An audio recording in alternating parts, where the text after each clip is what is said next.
this way. Hindi po ako makalabas sa media because the report so far is that there were agents na sumabay sa media and claiming to be media. So there are now more than 200 sa labas, nakabarricade yung ibang doors. But I will use this medium. Sergeant at Arms, PNP, Marines, dadating si Sec Remulla, please escort them, please allow them in. Dadating po si Sec Remulla ng DILG with one of the PNP. It is not them attacking us.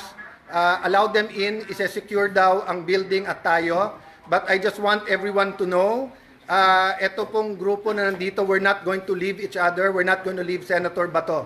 May agreement na. We're still looking at the Supreme Court decision, but his legal remedies have not been exhausted.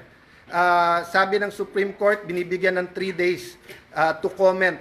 So we are relying on the law, relying on the Constitution, we are relying on the word of the NBI na hindi papasukin ang Senate na walang coordination. But again, nagkaputukan na po dito.